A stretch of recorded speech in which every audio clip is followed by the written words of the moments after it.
خدا عهد داوود مرا.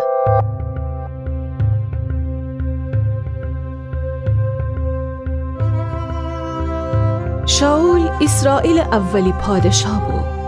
اونی قد بلند و زیبا بود و مشخصاتی که مردم خستید. شاول اولا خو پادشاهی اسرائیل قوم مصر خرمکاران بکود، اما نمنمی ایت گناهکار مرده یکی خدای پیروی نکودی تبدیل بست. پس خدا ایت دیگر مرده که انتخاب بکود که اون جاسر پادشاه ببه. خدا ایت اسرائیلی جوانه که اون نام داوود بوی انتخاب بکود تا شاول جاسر پادشاه ببه. داوود ایت چوپان بیت لحمشین بود. اون خو پیر گوسفندان چوپانی سر 2 مرتبه جشیر و خرس حمله گوسفندان نجات بده بی و اوشانه بکشته بود. داوود ایت فروتن مرده و پارسا و عادل بود و خدای اعتماد داشتی و اون اطاعت کدی.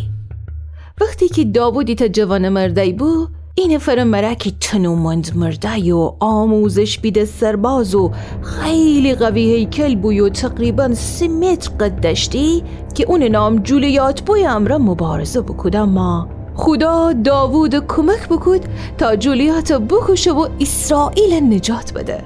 بعد اون داوود بارها اسرائیل دشمنان غلبه بکود و هن باعث ببست تا اون ایتا پیل سرباز تبدیل ببه و جنگان میان اسرائیل قوم رهبری بکنه.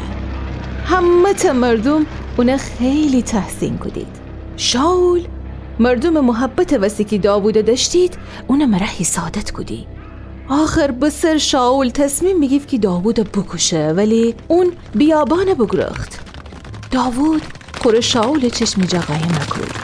ایتا روز که شاول اون سربازان داوود دنبال گردستیدی، ناخبری شاول حقاریه که داوود و قایم بسته بوشو، اما اونه نیده.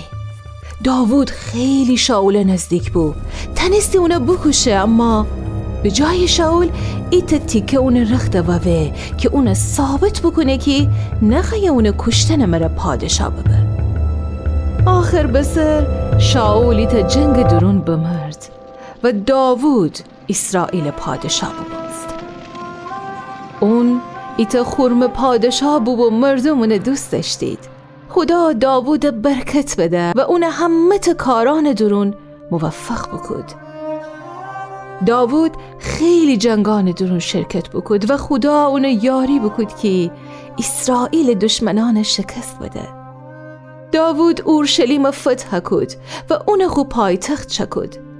داوود هوی زندگی بکود و بمرد و دفن بست. اون 40 سال پادشاه بود. وقتی که داوود پادشاه بود، اسرائیل قوی و ثروتمند بود.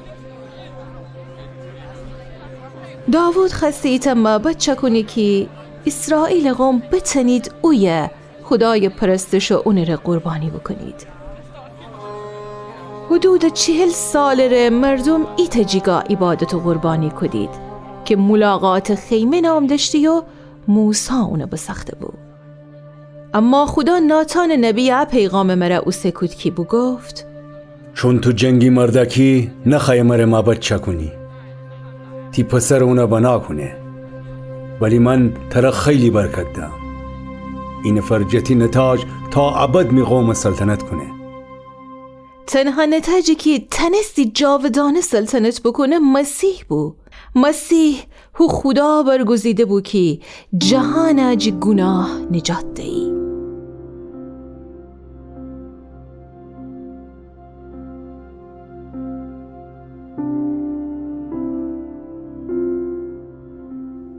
داوود که اگه بیشتر وست هو موقع خدای شکر ستایش بکود. خدا اون سر بلند کد و پیل برکتن فده.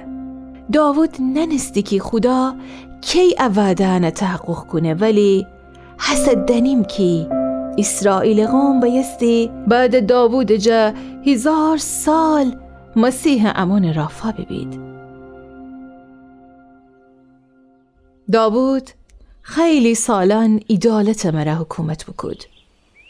اون خدا جا اطاعت کدی و خدا اون برکت زی.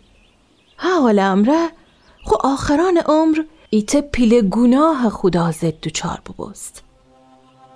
ایت روز وقتی تمام داوود سربازان جنگ وسی بیرونی سبید، اون خو کاخ سلطنتی با مصر بیجی رفندر است و ایت قشنگ زنک بیده که حمام کدندو بود.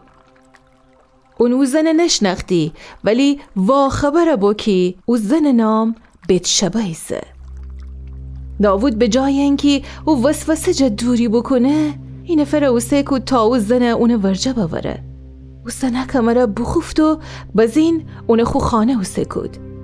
این مدت که بگذشته بتشبه داوود ره پیغام او سیکود که شکم او سده. بتشبه مرد اوریا نام داشتی. اون داوود ایتج بهترین سربازان بود. اوریا و روزان دور خانه جنگ میانی سبو. داوود اوریا یه دوخت اونه بگفت بوشو به خانه و ایبچتی زنه کنار بیست، اما اوریا قبول نکود که استراحت بکنه چون که اونه همرزمن جنگی سبید. پس داوود اوریا یه دوباره جنگو سکود و فرماندهیانه بگفت که اونه خط مقدم بنی تا کشته ببه و اتو ببست که اوریا جنگ میان بمرد. بعد اوریا کشته بستن داوود بتشبه مره عروسی بکود و اون داوود ره پسر بزه. خدا داوود کار وسی خشم گیفت. هنه وسی ناتن نبی او سیکود که داوود گناه اونه اشتاف بده. داوود به خود گناه اعتراف بکود و خدا اونه ببخشه. داوود خوب باقی زندگی دوران سخت‌ترین شرایط درون خدای اعتماد داشتی و اون جا اطاعت کدی.